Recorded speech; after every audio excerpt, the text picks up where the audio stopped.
action. Oh hey, didn't know she'd come in. Today we're gonna go from fixing the walls to the final step, which is putting some primer on the walls. It's a pretty straightforward process. Once everything is dry, you want to use a damp cloth just to really quickly get all the dust off of it, because dust doesn't paint very well. It's not super wet, it's just a little bit. I have a lot of spots here where I did some drywall work. So you get all the dust off, you grab your paint, you mix it up. I've already mixed this pretty well, but you can always do more. So we open her up. Because it's such a small area, I'm just using this small hole. Give it a quick couple of stirs with the old stir stick. Make sure it's nice and mixed. And once it is, use your handy brush. Again, because it's small areas, I'm just using a brush. If it was big areas, I would definitely use a roller. So I just use a little brush work here, very lightly, and we just find all the spots where there is drywall compound. And it only takes a very light coat to make sure it's all there. You want it to be very light work with the brush to try to avoid a lot of brush strokes or the fine lines that can otherwise appear.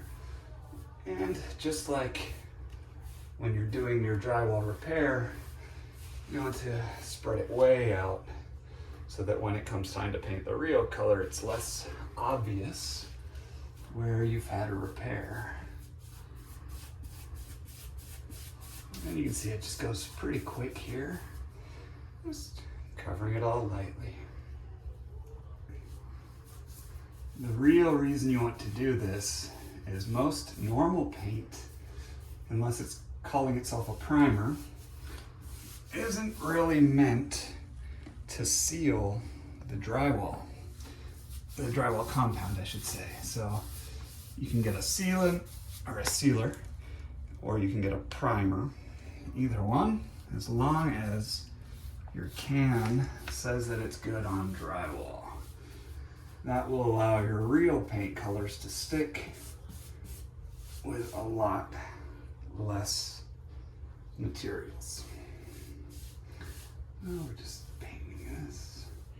And again, I'm going to do long brush strokes to try not to leave a lot of lines. So very light brush strokes here at the end, just to try to hide all those little brush stroke lines. So that's the main part. And get all the other little areas that I hit, because there were lots of spots on this wall that had been beat up and damaged through neglect and just living life. I like to go both side to side and up and down, just to really make sure those brush strokes just disappear.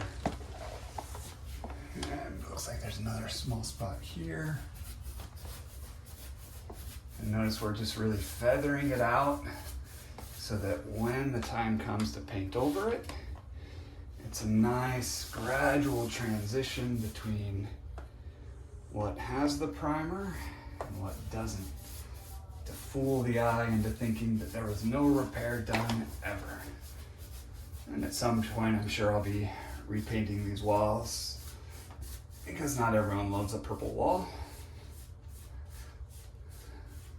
But again, light brush strokes so that they just kind of disappear into the wall. And one last area.